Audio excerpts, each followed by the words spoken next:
He is more than a story. He is more than a comic book superhero. He is more than a symbol of hope. He represents our greatest aspirations. He is everything we think we can be. And yet, even with all the strength and all the power in all of the world, he may not be able to meet his greatest challenges and redeem his family's legacy.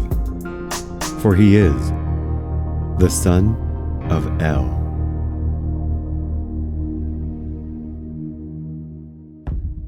Chapter 29. Lost Places. Mr. Terrific and Ray Palmer made themselves at home at the Crystal Palace in the Arctic, spending their days between the kitchen, the laboratory, and the living room. Seeking out solitude, Clark explored deep into the halls of his family's ancient fortress. He walked down the passage to the right of the main hall's central altar. Along its corridor were a series of adjacent doors.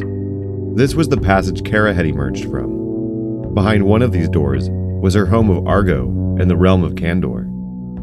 Clark was nervous to dare and open any of them. He walked down the corridor of doorways, unsure of what lay on the other side of them. One door in particular stood out as he passed. It had an ornate window, revealing behind it a vast wild land, contained by a massive arboretum. Inside flourished a diverse array of alien flora and fauna. Clark promised himself he would return to explore this small terrain, yet he continued down the hallway until he found its terminal. At the passage's end, under a crimson light, stood an altar similar to the one in the central chamber of the Crystal Palace. Resting on its top was an unusual device, presumably of Kryptonian origin. The small machine had two handles and a large, smooth, crystalline disc as its face. To the side of the altar was a lifted circular platform similar to the one his parents' holograms appeared on. Clark spoke aloud to test whether this platform was connected to the central chamber's altar. "Father?" In response to his voice, the circular platform lit up with the image of his father, Jor-El. "Kal-El, my son, what is it you seek?" The light surrounding the device forebode an eerie purpose. For whatever reason, it was placed in the deepest reaches of the palace. "What is this? Why is it kept here?" The hologram of Jor-El mechanically answered. "Should Krypton want to punish its enemies and criminals, they are sent to the Phantom Zone, a realm null in existence, neither growing nor decaying. This machine teleprojects those criminals into the Phantom Zone where they are held prisoner for eternity." Clark's eyes widened. He feared what hordes of Krypton's worst lay inside this frightful machine. An eternity of suffering was too much punishment for anyone. Yet for a moment it crossed his mind. If Savage was as immortal as he claimed, perhaps Clark could use the Phantom Zone to hold him. The thought made Clark shudder. Jor-El's holographic image awaited further questions, but Clark walked away, preferring to learn no more than he already had. Making his way back up the corridor, Clark stopped at the room with its own ecosystem. Exploring this place and sitting among the alien creatures inhabiting it, Clark made this exotic garden his personal escape from the world. He wondered, was this what Krypton was like? Days at a time slipped by there as he allowed himself to go on, oblivious to the state of the war. Yet the truth of it was inescapable. When Clark visited the farm a few times a week for dinner with Martha and Kara, the two of them were full of news on recent events. They brought him up to date on the many battlefronts around the world and the mixture of armies fighting in them. No faction fought alongside any of the others. President Luthor's coalition of nations opposed the Kasnian alliance, while both multinational factions simultaneously fought the army of the unified Sodality. Each side lashed out on a divided front against the other two. Yet Kasnia's armies crept ever forward. Clark was tempted to imagine how easily he could stop the war by sending Luthor, Savage, and Ra's al Ghul all to the Phantom Zone. Yet he reprimanded himself for the thought. Martha pulled Clark out of his head with a slice of home-baked apple pie. "Well, that's enough about the war. How are you enjoying your sabbatical, Clark? I hope you're spending this time writing your book." Kara looked up from her pie. "Ooh, what's your book about, Clark?" As he savored the bite in his mouth, he tried to come up with a response. Martha answered for him. "Oh, I don't think Clark's decided just yet, but it's one of those things he has to just do. I imagine he could just knock a book out in a day or two if he were just to put his mind to it. Once his pie was swallowed, Clark could humbly disagree. I don't know about that, Ma. A lot more goes into writing a book than just typing fast. I know, but I've seen how much thought you've got going on behind those eyes. You've probably already thought through a few books by now. Kara began bubbling in her seat. I want to learn how to write. Will you teach me, Clark? Clark swallowed another bite of pie. We'll have to teach you to read first. Oh yes, I learned to read Kandorian and Argo. I'm sure you'll have no trouble learning to write in English. It can get a little bit unintuitive at times, but you'll pick it up, no doubt. How about we start after another slice of pie? Evening tutoring became a part of Clark's routine, though as he guessed, Kara learned the ins and outs of reading and writing in just a couple of months. Each night, after their lessons were completed, Clark flew back to the Arctic. There, he would undoubtedly find his roommates either working on an experiment or pondering some far-out idea during their downtime. Should he catch them awake, they would often attempt to persuade him to stay a while. Mr. Terrific greeted Clark enthusiastically in the rounded, padded living room. Superman, pull up a pillow. Don't just slip away into your fortress of solitude, my man. We were just talking about Task Force X and whether they have metahumans, but then we started asking, where did all these metahumans come from? Any ideas? Clark had only considered this matter a little before then. Huh, that depends. Do Arthur and I count as metahumans? Jean Jones thought he had the answer to this question. I would say no. We are not from Earth, so you and I would be something entirely different. Well, I'm from Krypton, but Arthur's from Earth, or at least the oceans of Earth. Being cousins, we're not all too different, really. Ray Palmer sat especially upright, with a sparkle in his eye. Okay, now that does change things. Where do we draw the line between Kryptonians and humans, let alone the line between humans and metahumans? My cousin, Kara, isn't even from this dimension. Would she count as a metahuman? And what about Diana? I'm not so sure what she is, you know? Jean Jones sat forward. That is a good question. Would I count as a metahuman? A smile lit up on Ray's face. So, who wants to stay up all night running genetic tests? This was not an evening activity Clark looked forward to.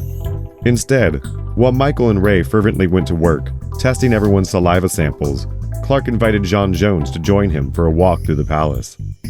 Together, they made their way down to the southern wing, toward the arboretum where Clark spent his time alone. Jean Jones chuckled to see the long, stark, radiant passageway. It was identical to the hallway on the northern wing of the palace where they were all spending their days and nights.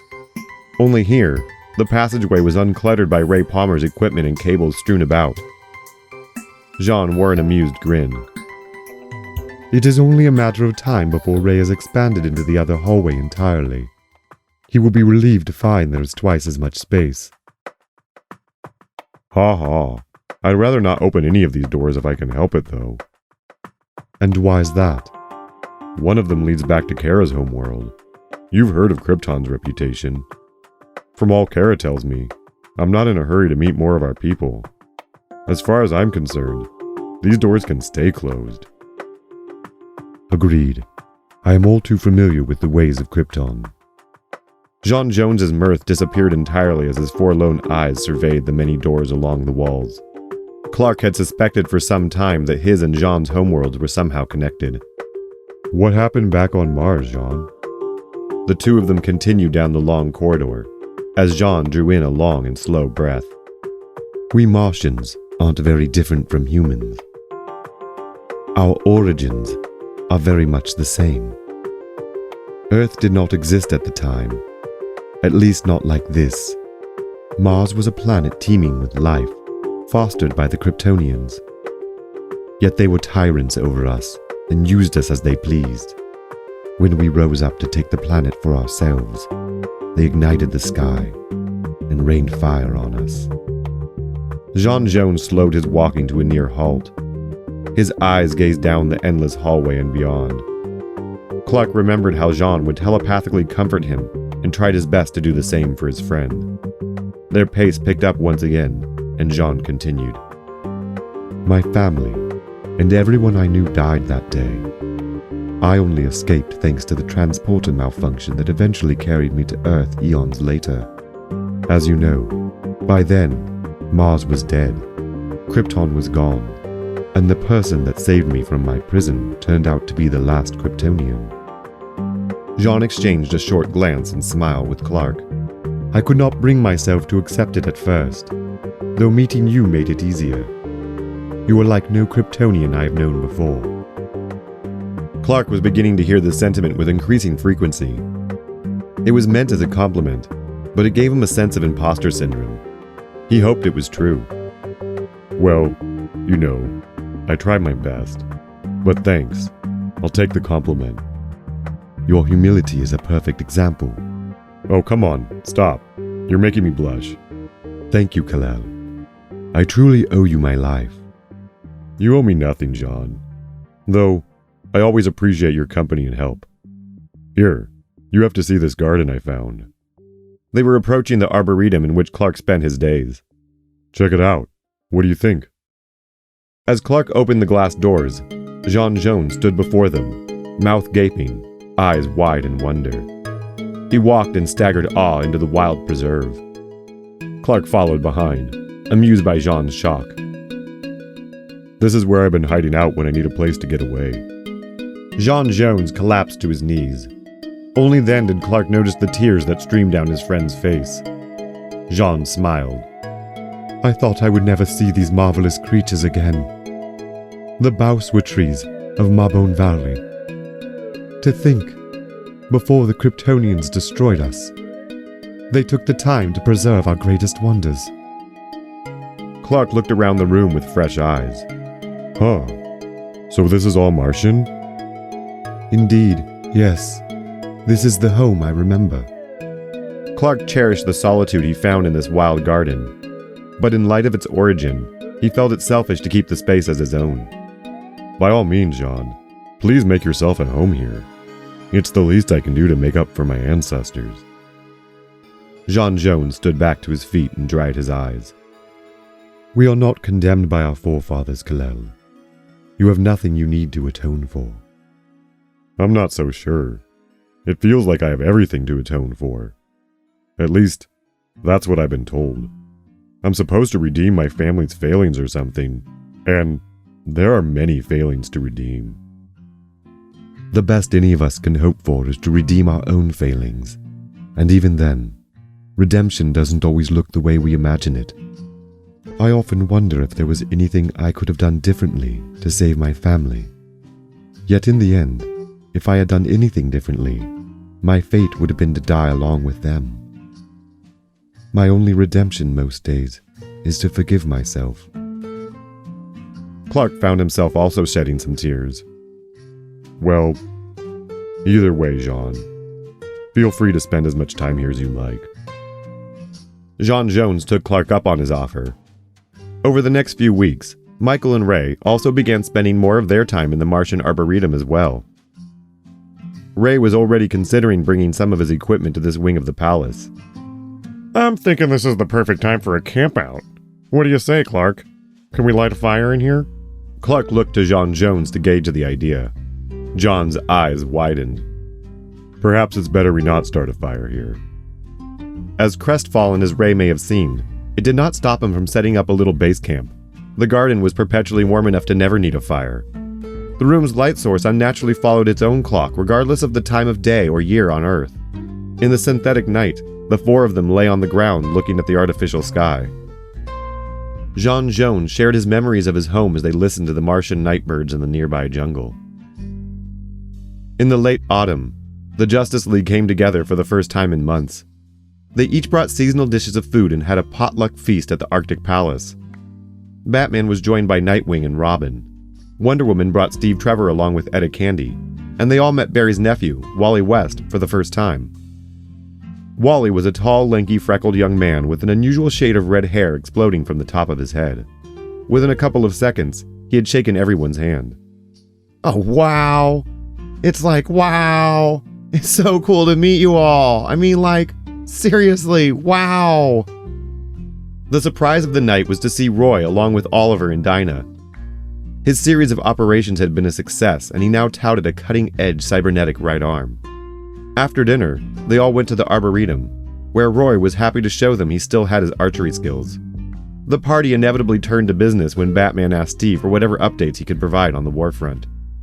I wish I had more to share, but my clearance is currently under some investigation after I tipped you all off to Luthor's plans, so I can't really be sure I'm getting any real intel at the moment. But I can say this much. We're seeing an uptick in crime nationally, and I don't mean everyday burglary or anything like that.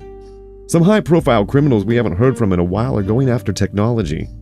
They're showing far more hustle and initiative than they used to, and we suspect they're working together. Batman's eyes narrowed. I've been noticing this. After the mass prison break, it's no surprise they formed some allegiances. Yeah, well, whatever they're working toward is still a mystery. We have no idea where they're disappearing to either. Even while the nation faced enemies on two fronts, as domestic crimes ran rampant, the Justice League was still considered public enemy number one. They had no power to help when called upon. That Thanksgiving, Clark could see they needed each other most of all. By just getting together and offering some mutual sympathy, they managed to help one another. It was the kind of support they didn't even realize they were hungry for until after they got it.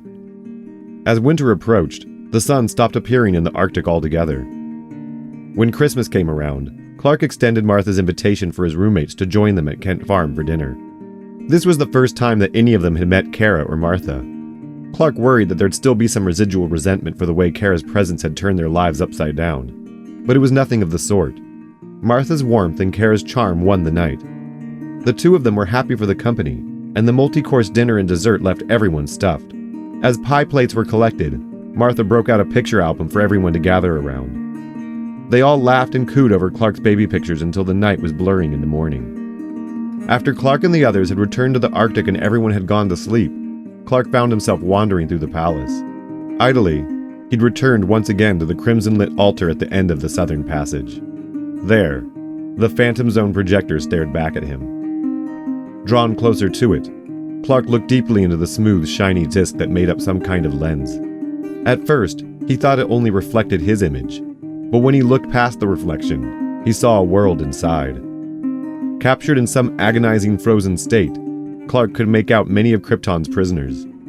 Some appeared to be hideous monsters, while others looked like normal people. Clark wondered if these people were innocent, or if possible, on the inside they were far worse than the ravenous beasts alongside them. Was this Phantom Zone the place where people like Savage, Luthor, and Ra's al Ghul belonged?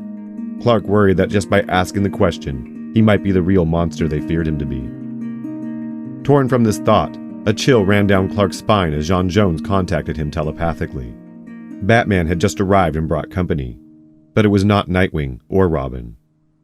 From the hangar bay, Batman emerged with three other figures. Clark and J'onn J'onzz recognized two of them from Bruce's memories. They were Ra's al Ghul and Lady Shiva. The third man stood protectively by the demon's head as his bodyguard. These visitors gave Clark some pause, yet Batman assured him with a solemn nod. This meeting was necessary. Clark guided them to the plush living room at the top of the passageway. The room was not in the best of conditions for guests to arrive. Several of Michael and Ray's things lay strewn about, and the two of them lay sleeping on the lower tiers of the round room. Ra's al Ghul's eyes could not hide the slight disdain he felt seeing the space he was brought to, but he did not let it dissuade him from getting directly to business. Kal-El of Krypton, it is an honor to meet you. He paused for a moment as he, again, took in the state of the room. As you may have already guessed, I am Ra's al Ghul, and I believe the two of us have business to discuss. What business is that? Why, this war, of course. I believe we face common enemies and are perhaps the only two factions with a common interest. Do we have common interests? Mr. Terrific and Ray Palmer were slowly stirring awake, disturbed by the nearby voices. Batman stepped forward. Kal-El, listen. Lady Shiva convinced me we need to consider this alliance. I trust her. You should at least hear him out. Clark's only knowledge of Ra's al Ghul came from the memories Bruce had shared with him. This man had few misgivings for cruelty and murder. Could any good come from working with such a man? Clark did his best to be open to the possibility. I'll listen. Go on. Whether you believe it or not, Kal-El, this war can be dragged on for generations. Or we may work together to end it and save the world from needless suffering. As long as the parties involved form no allegiances, or while the Earth's heroes remain in hiding, the fighting will drag on. But if you and I can find some form of agreement, your people may gain asylum within the nations of the United Sodality, while offering your unique abilities to stop Vandal Savage. Clark took a deep breath. He did not like this prospect, but the alternative they were living offered no promise of an ending. Looking one more time at Batman, Clark could see he had no doubts and was not wavering in the slightest. Despite his nagging conscience, Clark was ready to make a deal with this devil.